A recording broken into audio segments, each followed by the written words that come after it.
Hi there everybody, it's Rarity here from inkybutterfly.com. Thank you so much for joining me again today for another card making video. Today we are using some new stamps. We are using a set called Caring Leaves. This is a lovely little mini set and I really love it. So simple, but obviously there's loads of things you can do with it. I've really enjoyed making these cards today. And I wanted to share them with you. So this is from the new mini catalogue that is now available. Those of you who want to purchase any Stampin' Up supplies, this catalogue has now gone live and it runs all the way through to December. Really great products in here, and I can now show you the inside now that it's live. Lots of stuff for Christmas. There's cutesy stuff, there's some realistic images, there's a bit more sort of, you know, very I want to say old-fashioned, but there's, you know, the sort of retro, that's the word, retro. Really cute birds. I've done a little some Instagram posts with this one. Really cute little penguins, lovely florals. And then we've got autumn in here as well. So lots and lots of new stuff coming your way. Really like this one, the decorative trees. So that's going to be featuring soon. More snowflakes, baubles if you like those. So yeah, lots and lots coming your way. This is just, I'm just flicking through the pages just so that you can see, but other demonstrators have been sharing lots of products already. I like to just hold back and share them once you can get hold of them. So the first one I'm sharing today is Caring Leaves, because it's right up my alley. And Christmas, I don't know, Christmas is just seems like such a long way away yet, and we've still got a bit of summer out there on the odd day here. So let's go with the autumnal bits first and share this one. So, very nice. I think it's just £16 this one. Links will be in the description. And this is what I made. I love making wreath cards. You've seen me do this before. So, here we go. Here's another version of it. Okay. And I'm going to show you how you can conserve your cardstock a little bit as well. So, the card bases for everything that I'm going to show you are going to be in basic beige. Isn't that a fantastic colour? Okay, I really like this. It's obviously less creamy than the Very Vanilla. I didn't really use Very Vanilla very much, but I'm loving basic beige, and it's perfect for these autumnal feel cards. And the other coordinating colours on here are Wild Wheat and Copper Clay. So both of those are in colours. Now, Wild Wheat is our Marmite colour in our collection at the moment. I love it. Okay, I'm in that camp, and they'll be like, oh no, I don't like Wild Wheat. Honestly, it's really great. Think of it as a substitute for gold, and you can't go wrong. Okay, so this is what we're going to make today in a different colourway. So we have got all our basic grey bits. I've got a bit, this is for our stamping. I've already stamped out my Wild Wheat leaves, okay, which I did with that shape, okay, which is the same on here. I've got a scrap of Wild Wheat that we're going to be die cutting later, and my feature colour is going to be Cherry Cobbler, okay. So that's what we've got today. So basic card base, the basic beige panel is 3.5 by 5, which is a slightly odd measurement, partly because I miscut it on the original sample, but I actually liked it. And you'll see that the side borders are just a hint narrower than the top and bottom borders, but I think it looked really nice in the end. And then the Cherry Cobbler is just 1/8 of an inch taller and wider, just to give us that little peak of colour around the edge. Okay, so obviously you can size your panels how you want, but I'm just letting you know what I did with mine. Okay, so let's get our leaves done first, and then I'll show you some other bits and pieces. I'll put that to one side. So we're going to be using the cherry cobbler ink. Let's pop that out of the way in case I get ink on it, to stamp those additional leaves. So it's a two-step stamp set. So I've got the outline and the infill. So for this set, I found that it was easier to do the outline first. Okay, and for this particular image, lining up the infill is going to help you with the fussy cutting that we will have to do. So there is no dies that coordinate with this. Just bear with me one second. I'm just cleaning the ink off this stamp before it. I just don't want it to heavily stain. So if I rub it, if I clean it straight away, that minimises that staining. So just bear with me a second. Okay, got most of it off. That's good. So before I ink it up, I might zoom in a little bit actually. So this the point of the leaf here. Okay, if you line it up at the bottom, you'll get like this sort of void. Sorry, if you line it up in a weird way down low, you'll get a gap between the top here and where the infill starts, and it looks a bit kind of strange. Now, can you see on... Right, so this leaf is probably the best example. Where I fussy cut around it, you end up with this white bit there, and that one there. But if you line it up a bit closer, you won't get that. Okay, so that's probably a bit hard to explain. But like I say, oh, and the other thing I need is to stamp this off. Okay, so we're just going to use some scrap grid paper, and I'm going to position this high up. I'm going to be looking more to make sure that that top piece goes round properly and continues round, so you don't get this discontinued line.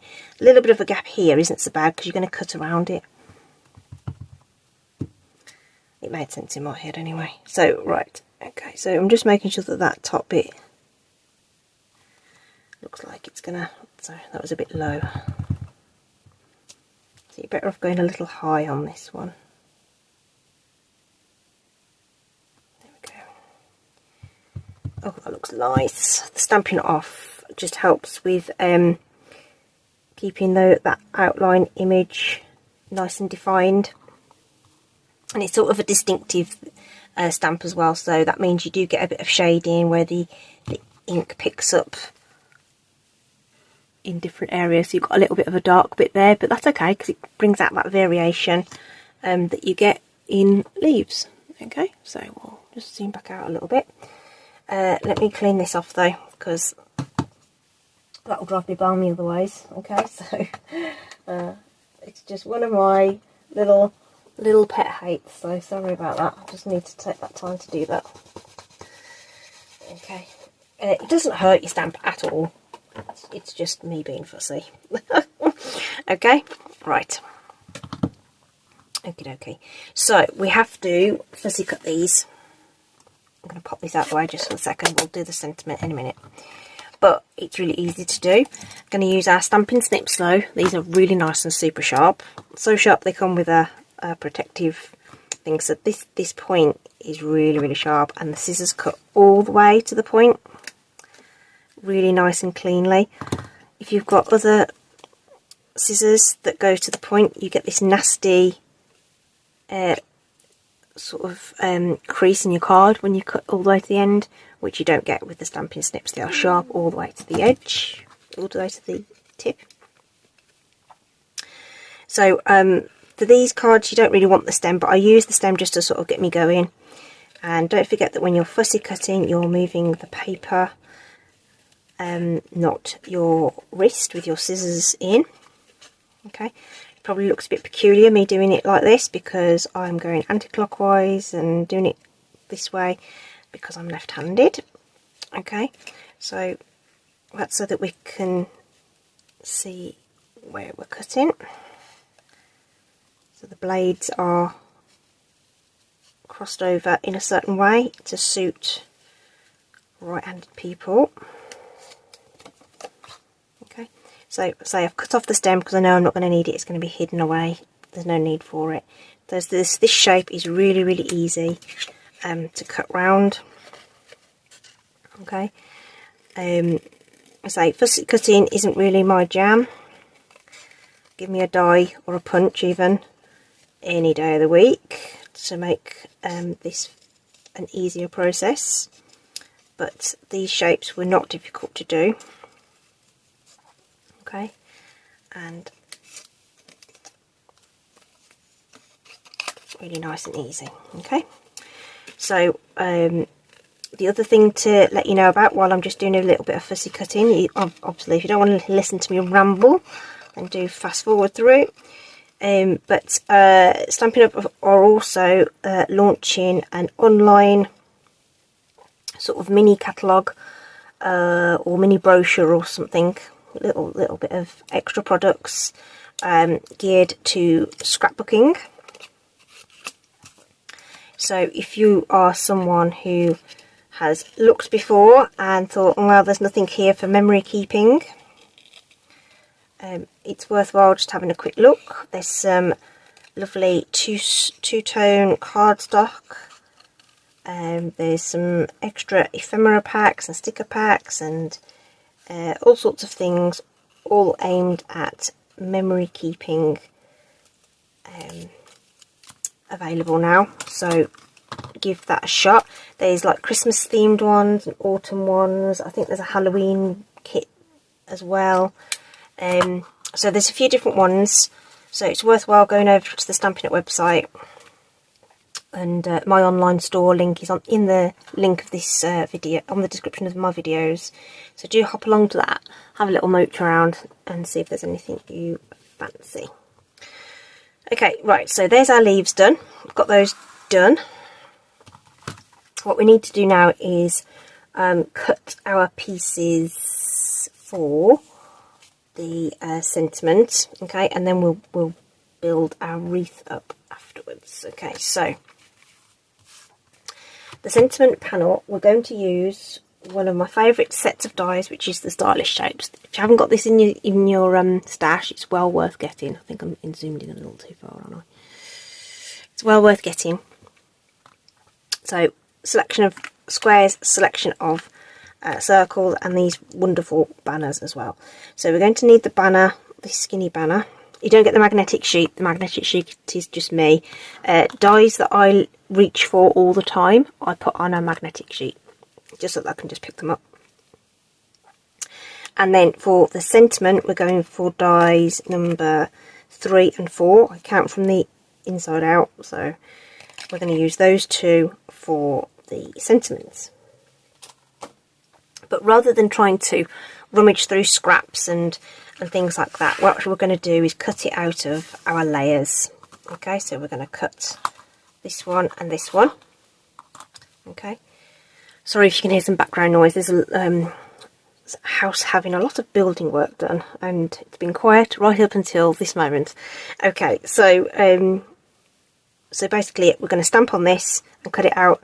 We're going to cut out the layer, and when it's all built together, you are never going to know. That's exactly what I did with that, and you will never know. Okay, so that one's going to be cut approximately there. It'll all get covered up so nobody will know, so we can the panels themselves are a little big for me to put through the die cut machine in one pass, so I'm just going to run that through, but I just wanted to show you the process. Okay, so that one's done, and we've got that there, and this is ready to go for our layering later. Pop that out of the way. Okay, keep hold of that bit of tape, and we'll pop the die back on its magnetic sheet, and then this one's going to have our sentiment on it, so I'm going to stamp the sentiment and then die cut that out. Okay, so it's going to go roughly there. Okay, obviously you want it where you know you're going to get it covered up. Okay, don't do it at the bottom or whatever, where it might show. Okay, and then we'll run that one through. Okay, but we can start doing our little tag thing at the same time. That will fit on the plate alongside this one. So we'll pop that on the plate, ready to go. And this die, we're going to make this longer. Okay, so if I was to cut this normally, if I line that up, you can see that it's a good 1/2 inch longer than the die allows. Okay, so we're going to do a partial die cutting technique so that we can make that longer and fit our project better. Okay, so I'm going to place the die onto this strip of wild wheats. This is just out my scrap box. Okay, so I'm going to line that up. In fact, you know what? I'm going to bring out my mini in a second. I'm going to bring out the mini boss so that I can show you. Let's cut this circle and I'll bring in the mini boss and I can show you on the screen what I mean. Right. So this is done. Oops.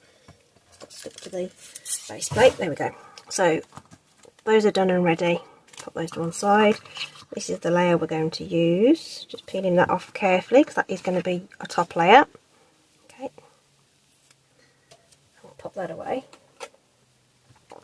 So let's get mini boss so I can show you what I mean. Okay, so base plate and 2 cutting plates. So that's my one that I always cut into. Still yet to change these. Still the original ones. Okay, so I'm hoping that you can, yeah, I want you to see the aperture here. Okay, and that's what I want you to see. Okay, so we're going to place this die on here, and that hasn't stuck down enough, so let's just reposition that. So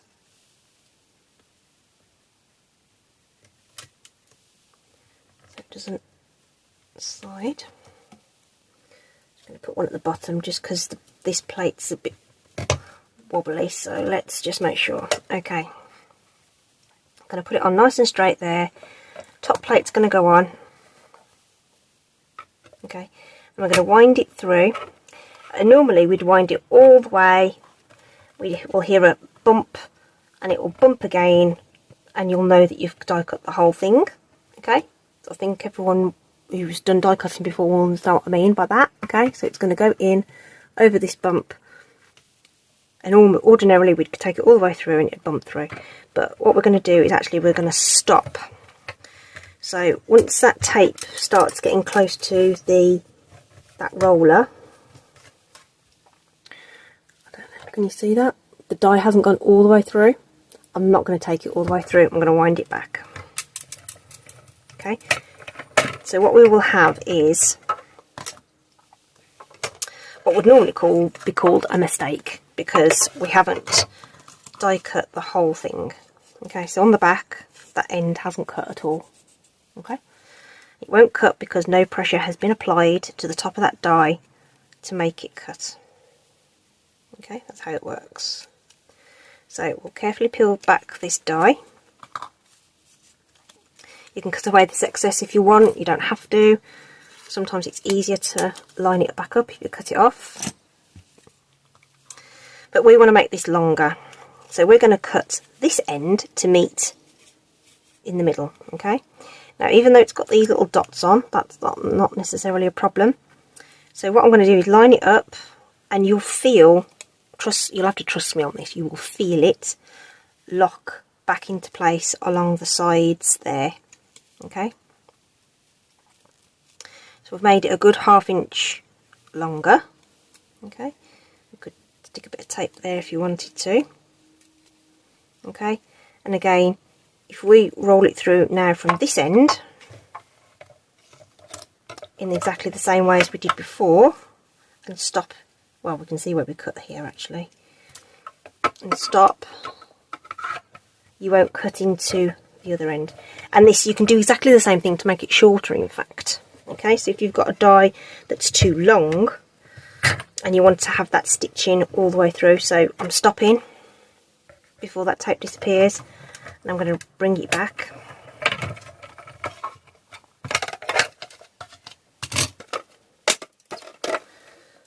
Pop him away.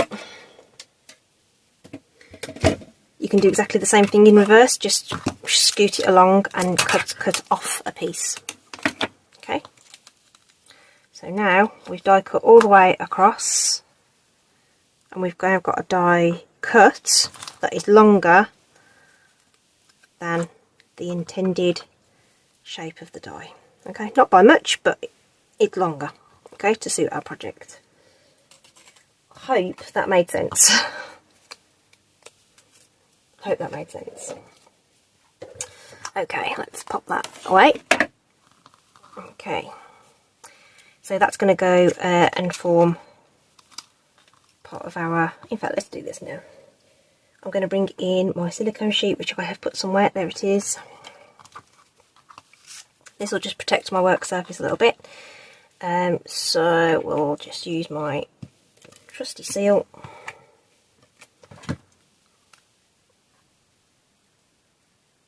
Pop that over the top here. We're going to add some twine for a bit of texture. So this is actually the crumb cake one from the Essentials twine set. See, there's 5 colours in that. So that's really good value, really nice basic set to have. Used it quite a bit recently actually, and I'm just twiddling about with this to make these sort of little loopy things. Okay, and then we'll make this end disappear underneath.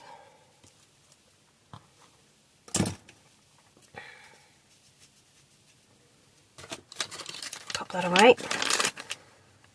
Yeah, Baker's Twine Essentials pack. Yeah, so you actually have there's 5 colours, but I'm running low on those ones. I've got another packet though. I've been using it quite a bit.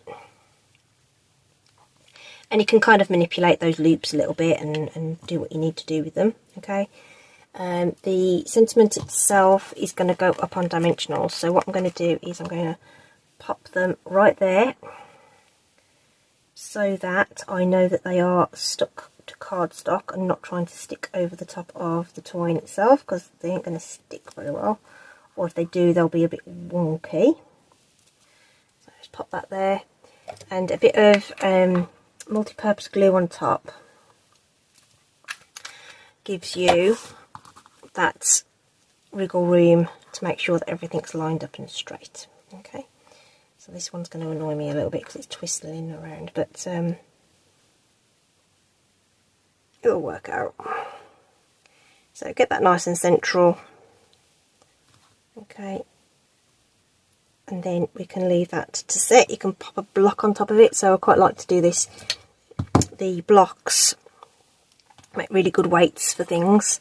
So you can just leave them to set so that they're flat.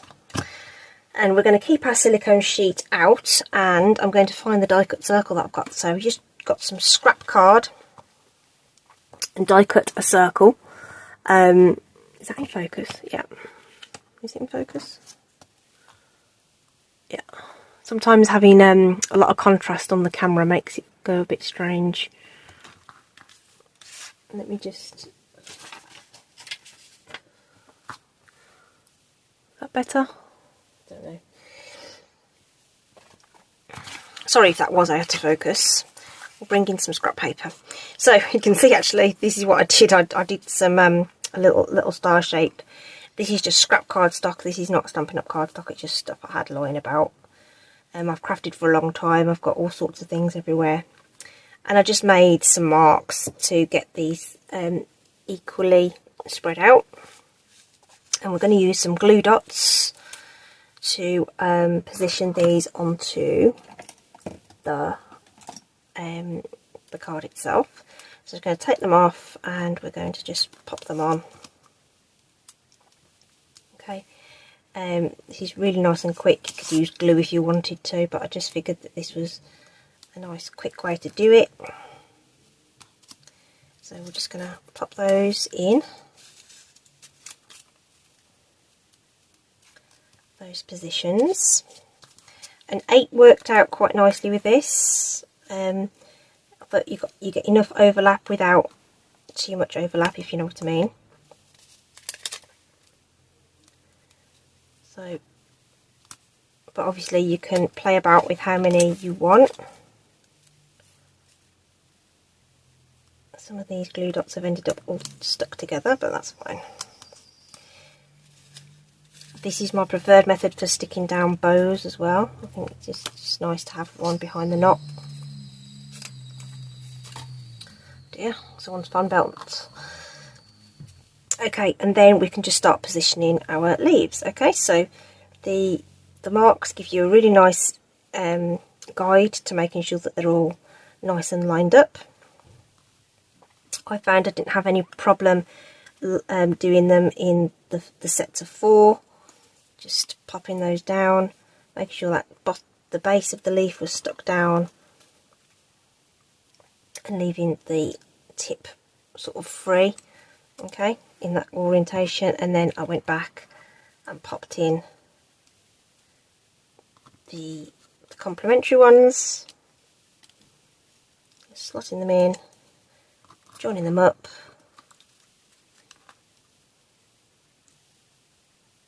Really easy to do. And those glue dots are really strong, you know, they'll be absolutely fine. And then all this is going to be secured to the card anyway. So if you feel like you want to put a bit more security on some of them, so that one seems to be a bit on the move kind of thing. You could always pop another one underneath if you want. So if we grab another one, oops, you can always just tuck it underneath and make sure. Okay, so I found that was fine, but obviously you guys do you, so you know, it's all up to you guys. So now we can start building our card. Okay, so we'll use our good old seal to pop this down and just layer it up. Just ignore the hole entirely. Doesn't matter about the hole. Only you and me know about the hole. I'm going to pop this up for a bit of extra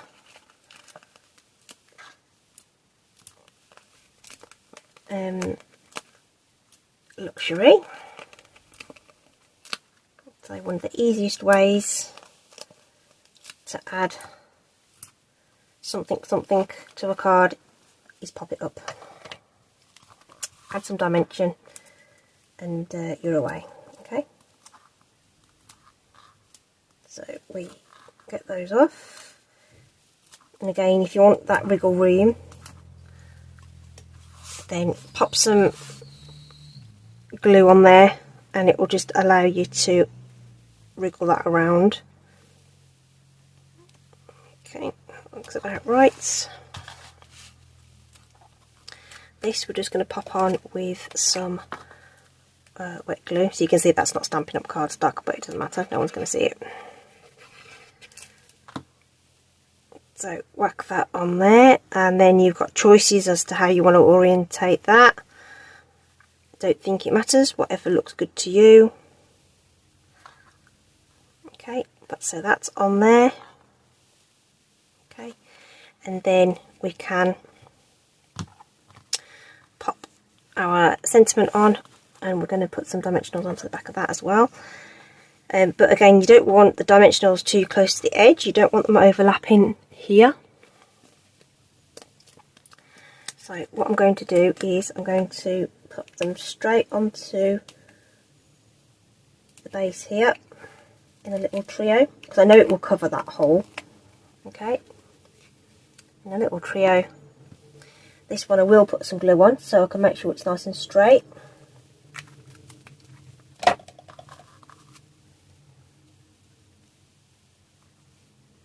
Okay, and then we can just pop that on. So no one's ever going to see that hole. No one's ever going to see that you use some scrap cardstock. All covered up. Okay. And again, you can weight that down a little bit under a block to make sure it adheres. But obviously we're in demo mode at the moment, so we'll just live with that for the moment. And I'm going to add on these lovely gold sequins. These are from the neutral adhesive backs sequins. So there are these lovely gold ones, which are perfect for this. That's if it doesn't stick to your finger, that is. And do you want to knock this out? So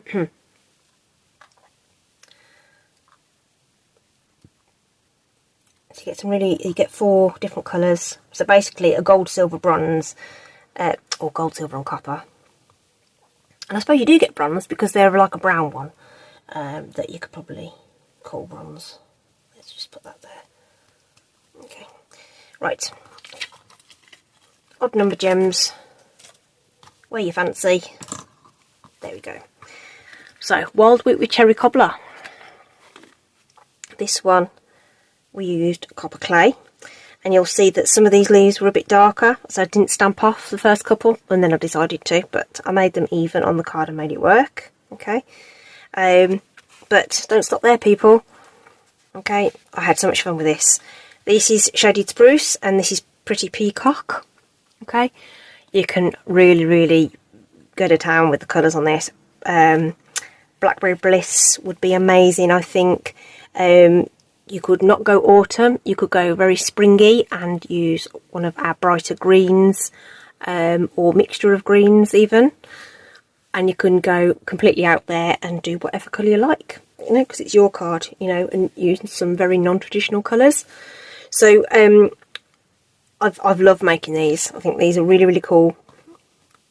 You know, you can save on your cardstock by doing that little trick with the layers there. So it's really fun. And then all the light leaves you can cut out in front of the telly or something, and they go together really quick once you've got everything cut out. Okay. Right, that's it from me. Do check out the links in the description. So all the products I've used are linked there directly, and obviously there's a link directly to the store. If you've liked this video, please do like, subscribe, share it, do all the jazz. I love seeing your comments. It's really nice to know that what I do helps you guys with your own creativity. And that's it from me. Hope you're staying safe, take care, and I will see you soon. Bye bye.